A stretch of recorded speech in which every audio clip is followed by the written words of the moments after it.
today we're going to cover therapeutic splits. Now, when you take my classes, I'm very, very picky when we work on splits for so many good reasons. I see bad splits all of the time. And by bad, I just mean that the back leg hip is turned out or one of the knees is facing out, which means that the hips are not in alignment.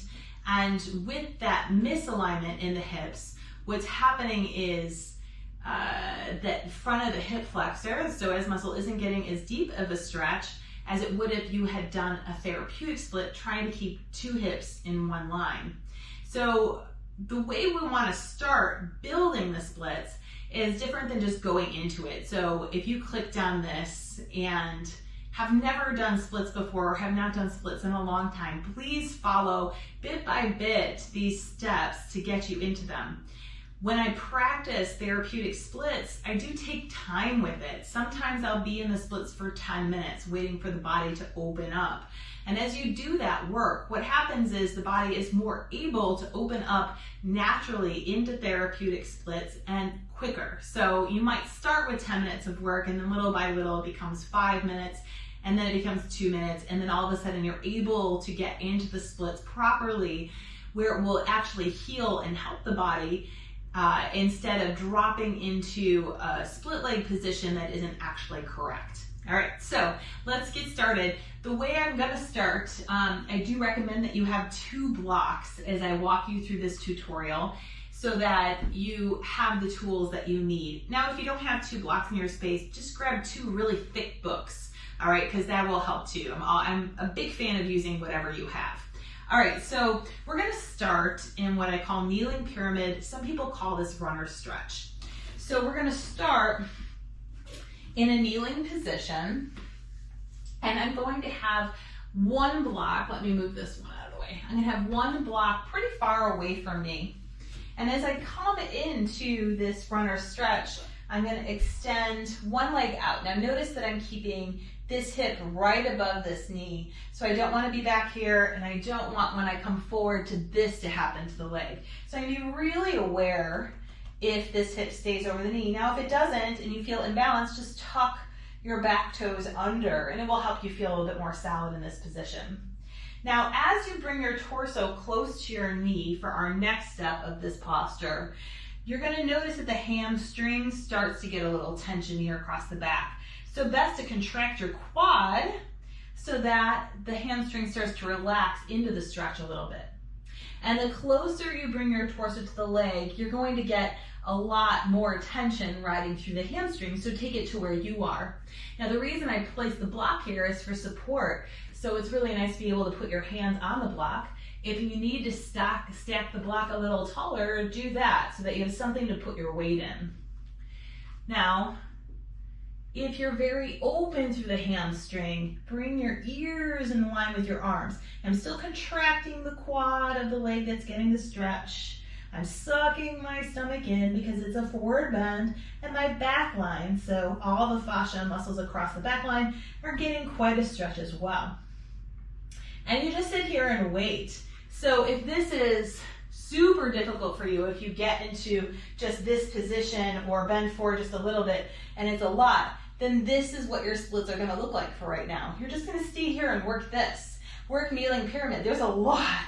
There's so much to be learned right in this spot right here. But if your hamstring is starting to feel like it's pretty open and this isn't feeling like it's giving you too much concern, then we're gonna go to the next step. So you're gonna take your block and you're gonna place it under the hip of the leg that's forward or the hamstring. It depends. So you can kind of play around to see where you feel best supported when you come down a little further. So now we're gonna move the back leg back and start to come into the splits, bringing yourself to the block. Now for a lot of people, I'm gonna scooch forward just a little bit here so I'm not hitting the wall. All right, so for a lot of people, what naturally happens is this turnout starts to happen through the hips and this knee starts to turn out. Now, it looks okay, yeah, but it's not therapeutic because what's happening at the front of the hip is not as intense as if I tried to keep the 2 hips in one line. So I'm going to tuck the toes under and really work to get 2 hips in one line. And then from here, pull the ribs up away from the hips and sit out of the hips. And there's quite a bit of tension here. Hello, and the hamstrings really talking to me as well. All right, and then just keep being very aware that the knee is pointing to the ground, that I'm pulling ribs away from the hips, because as I pull the ribs away from the hips, you'll notice there's a slight back bend happening here, and I don't want too much tension in the low spine. I don't want my low spine to be upset about me being in this position. So sitting up as tall as you can. If that's too much for you, you can bring your hands here and wait until you have that kind of strength to pull up and sit shoulders over the hips. And I'm still flexing my front foot, the top quad is contracted quite a bit. Now I can feel the hamstring has stopped talking to me, and so has the front of this opposite hip. And so it's time to go to the next step. So for here, this is where you're gonna need the 2 blocks. So I'm gonna place 1 block to the side of me. I'm gonna lift up, take the other block out, and I'm gonna put my hands on both of the blocks. And now you can see I'm pretty close to being in the splits. And the 2 hips are in one line. So I'm constantly being vigilant of tucking back toes under, pushing that opposite hip forward. Now, if you're this close down to the ground, but it would be easier. Yeah, I'd be in the splits. If I let this hip turn out, I'd be down there. But that's not what I want. All right, so I would rather get the therapy of being in this position, because it's going to affect so much of the rest of my yoga practice. So a nice way to ease yourself down is to start distributing your weight to either hand on the block.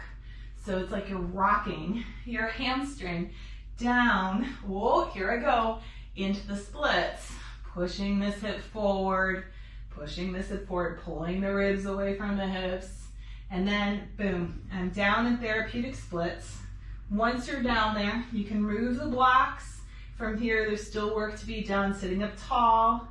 That front of this hip is really, really talking. And then you can come down into Hanumanasana, monkey pose. You're gonna grab the foot, lift the heel off the floor, forehead and nose to the shin, stomach in. Oh, feels so good. All right, so those are the 3 steps that I would work as you work for splits. Now, a lot of people look at splits and they're like, why is that a yoga pose? I don't get it. It is imperative that you work splits, because as you go deeper and deeper into your yoga practice, there's going to be so many postures that are affected by whether or not splits is achievable or coming close to for you, including inversions. You have to think about it. If you cannot create a split with the legs, how are you going to kick up into the wall for your first inversions? All right, so it does really help with that, as well as so many other things. And the therapy in the hips is one that I highly recommend. Opening up that front side of the back leg hip is going to be emotional for quite a few people. We hold a lot of emotions in our hips and our shoulders.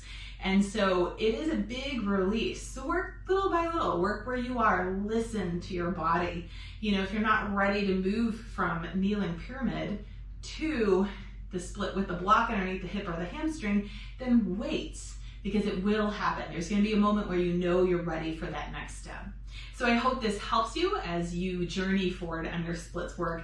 It is definitely a journey that I hope that you take, and that I hope that you continue to take, because it will open you up to not only what's possible but on your mat and in your practice, but what's possible for you when you step off the mat and you meet life's challenges.